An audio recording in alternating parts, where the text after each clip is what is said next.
گاؤں کے امام لوگ کے پاس گاڑی ہے، آپ کیا چاہتے ہو کہ وہ گدھے پر آیا کریں؟ ظاہر بات ہے ان کی ضرورت ہے، اپنی ضرورت کا انتظام وہ کرتے ہیں۔ سوال یہ ہے کہ آپ ان کو کیا دیتے ہیں؟ آپ کسی امام کی کبھی مدد کرتے ہیں؟ میں جب امامت شروع کیا تو سائیکل پہ آتا تھا، اور میری سائیکل کی جو رنگ تھی وہ اڑی اور کھڑی دونوں طریقے سے آؤٹ تھی، یعنی سائیکل ایسے چلتی تھی۔ میں چلایا ہوں وہ سائیکل۔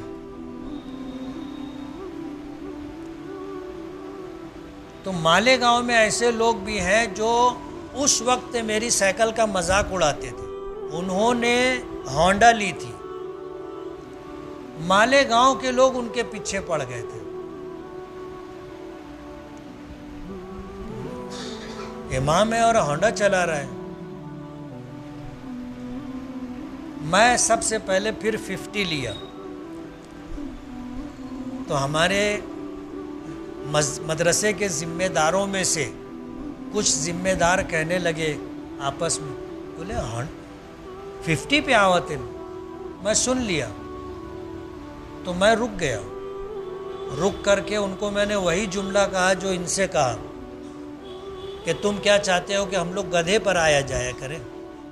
آپ یہ سمجھ لیجئے کہ امامت مقام نبوت ہے، لیکن انہوں نے اپنے پادری کو اتنا بلند تر مقام دیا ہے، اور ہم لوگ اپنے امام کو کیا سمجھتے ہیں آپ اس سوال سے اندازہ کر سکتے ہیں۔ مسجد کے امام کا رنگین کپڑا پہن کر کے امامت کرنا کیسا ہے؟ حضور بھی رنگین کپڑا پہنتے تھے، آپ نے رنگین چادر رنگین کرتا پہنا ہے۔ امام بیچارہ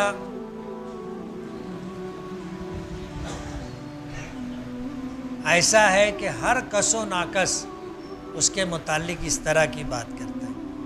آدمی یہ بھی سوال کر سکتا تھا کہ رنگین کپڑا پہننا کیسا ہے؟ ظاہر بات ہے سوال کرنے والا بھی رنگین پہنتا ہوگا نا، لیکن اس کو خالی امام دکھا۔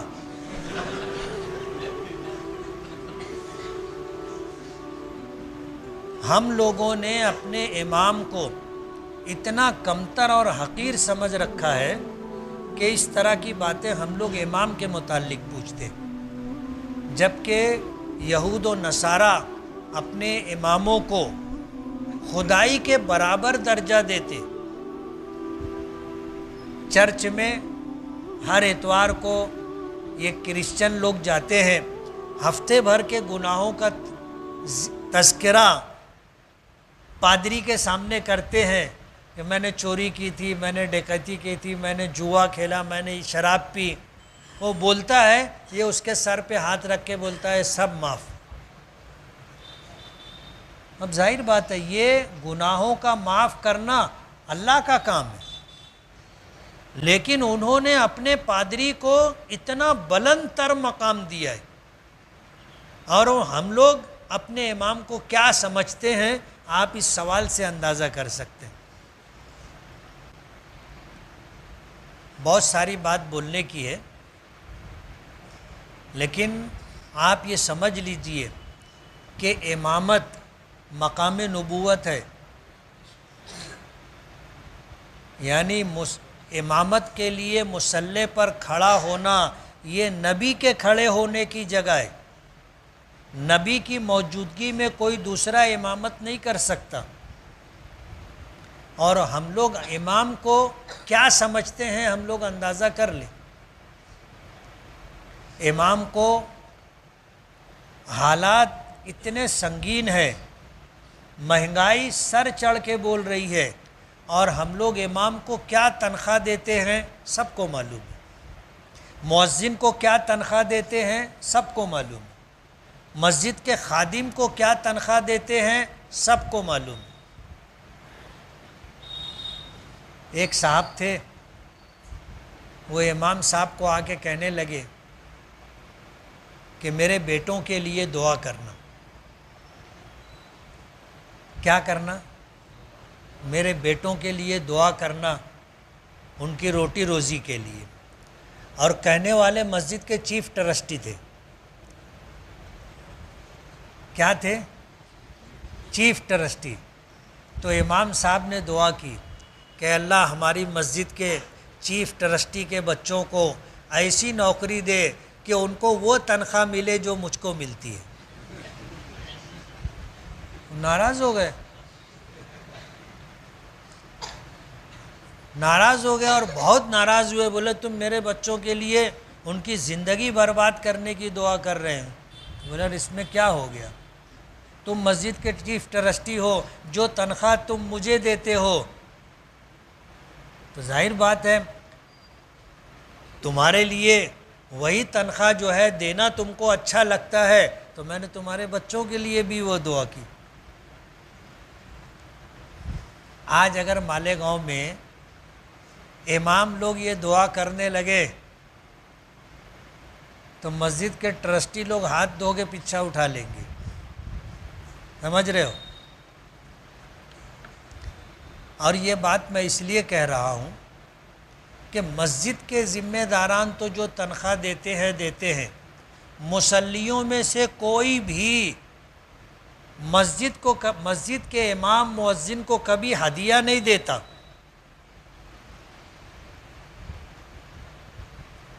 ابھی جتنے لوگ ہیں میں پوچھوں گا تو شاید کسی کا ہاتھ ایسے اٹھے. سمجھ رہے ہو؟ کوئی مسجد کے امام کو ہدیہ نہیں دیتا، کبھی کوئی تحفہ نہیں دیتا. مسجد کے خادموں کو، مسجد کے مؤذنوں کو کبھی کچھ نہیں دیا جاتا. بہت دکھ کی بات ہے. گاؤں کے امام لوگ کے پاس گاڑی ہے، آپ کیا چاہتے ہو کہ وہ گدھے پر آیا کریں؟ ظاہر بات ہے ان کی ضرورت ہے، اپنی ضرورت کا انتظام وہ کرتے ہیں. سوال یہ ہے کہ آپ ان کو کیا دیتے؟ آپ کسی امام کی کبھی مدد کرتے ہیں؟ سوال تو آدمی کرتا ہے. میں جب امامت شروع کیا تو سائیکل پہ آتا تھا، اور میری سائیکل کی جو رنگ تھی وہ اڑی اور کھڑی دونوں طریقے سے آؤٹ تھی، یعنی سائیکل ایسے چلتی تھی.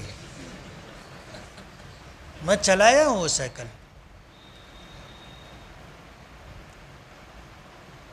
تو مالیگاؤں میں ایسے لوگ بھی ہیں جو اس وقت میری سائیکل کا مذاق اڑاتے تھے.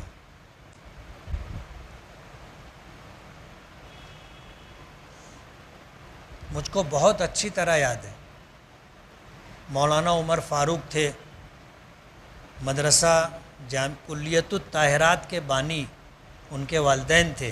پھر جامعۃ الطیبات انہوں نے بنایا. انہوں نے ہونڈا لی تھی. مالیگاؤں کے لوگ ان کے پیچھے پڑ گئے تھے.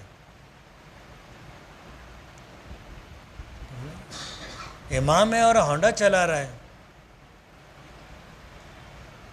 میں سب سے پہلے پھر 50 لیا تو ہمارے مدرسے کے ذمہ داروں میں سے کچھ ذمہ دار کہنے لگے آپس میں، بولے 50 پہ آوتن. میں سن لیا تو میں رک گیا. رک کر کے ان کو میں نے وہی جملہ کہا جو ان سے کہا کہ تم کیا چاہتے ہو کہ ہم لوگ گدھے پر آیا جایا کریں؟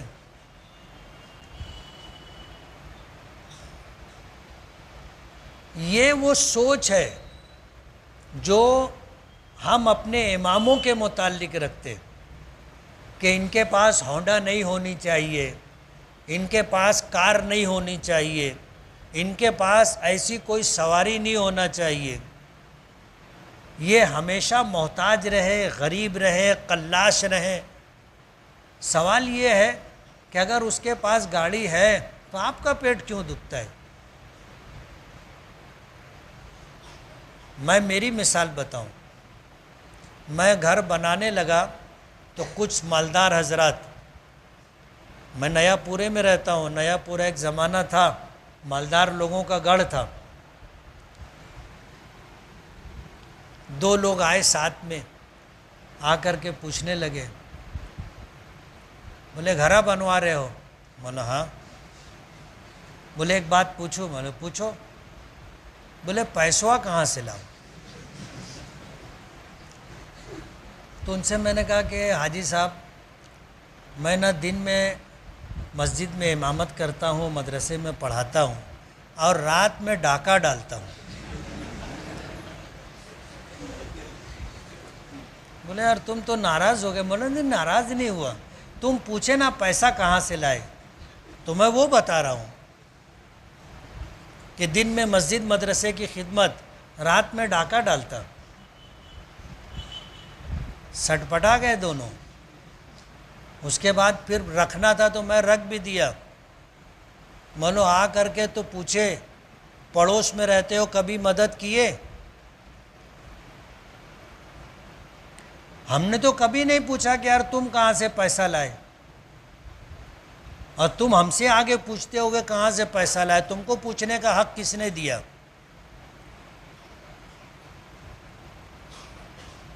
یہ ہماری سوچ ہے۔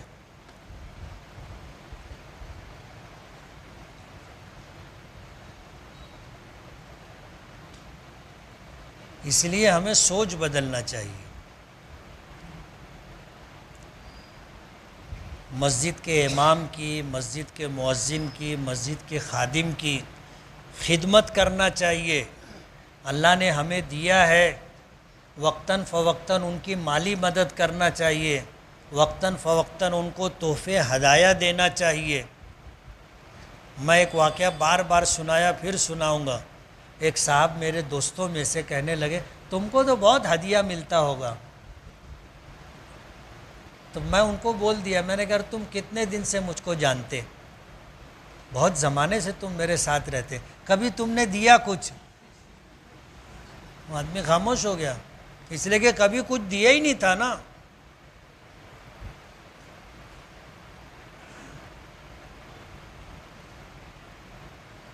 ماضی میں ایسا ہوتا تھا کہ جب اسلامی حکومتیں تھیں تو بادشاہان وقت کی طرف سے ائمہ اور مؤذنین مسجد کے خادموں کو وظیفہ ملتا تھا، اور مسجد کی خدمت کی وجہ سے ان کو جائیداد ملتی تھی، جس سے آمدنی ہوتی تھی اور ان کا گزر بسر ہوتا تھا۔ جب وہ زمانہ ختم ہو گیا تو پھر تنخواہ چالو ہو گئی، تنخواہ چالو ہو گئی۔ اب ظاہر بات ہے جو تنخواہ دی جاتی ہے، آپ سوچو تو صحیح، آپ کیا تنخواہ دیتے ہو ان کو؟ ایک آدمی جو گاڑی لیتا ہے موٹر سائیکل، وہ آج کے زمانے میں قسطوں پر لیتا ہے۔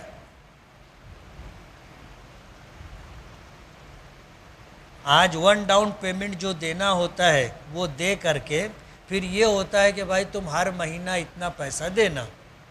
وہ بیچارہ مکتب پڑھا کر کے ادھر ادھر سے پیسے کا انتظام کر کے وہ دیتا ہے، لیکن لوگوں کو دکھتا ہے کہ امام صاحب ہونڈا پہ آتے۔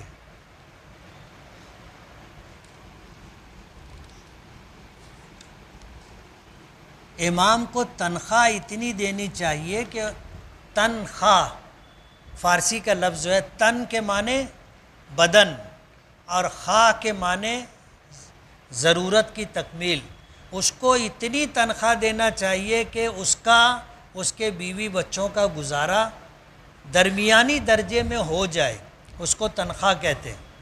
سمجھ گئے آپ؟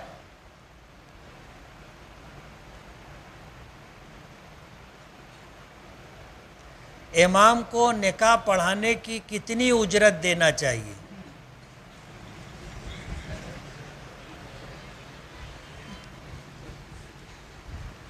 جیسا ہم شادی میں خرچہ کرتے اپنی حیثیت کے مطابق، امام کو نکاح پڑھوائی بھی اپنی حیثیت کے مطابق دینا چاہیے۔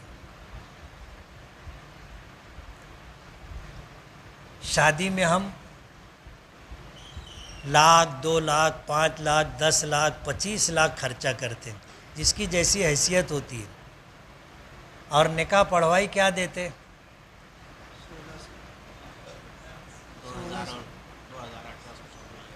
ابھی کہیں 1,400 دیتے، کہیں 1,600 دیتے، کہیں 2,000 دیتے، اور وہ بھی بہت بار بار پوچھتے 200 زیادہ کہاں ہیں؟ ہم لوگ کے محلے میں 1400 ہے، تم 1600 کہاں لے رہے ہو؟ مجھ سے میں نکاح پڑھایا، میں نکاح پڑھوائی نہیں لیتا الحمدللہ، لیکن اگر کسی نے پوچھ لیا تو 5000 سے کم نہیں لیتا۔ بولتے نا پوچھو تو پوچھائی لگتی ہے۔ کسی نے اگر مجھ سے پوچھا مفتی صاحب نکاح پڑھوائے، مطلب 5000، وہ ادھر ادھر دیکھنے لگتے نا، اس لیے کہ یہ پنچ حضرات ہوتے ہیں جو سرداری کرتے ہیں، ان کو تو وہاں سے اتنا ہی ملا نا، جیسے 2000 روپیہ تو ان کو 2000 ملتا، تو وہ بولتے موقع 2000 ملے، مطلب پھر پوچھو کہاں ہے تم؟ 2000 ملا، 2000 چپکے سے دے دینے کا، آپ پوچھے نا 5000 لگے گا۔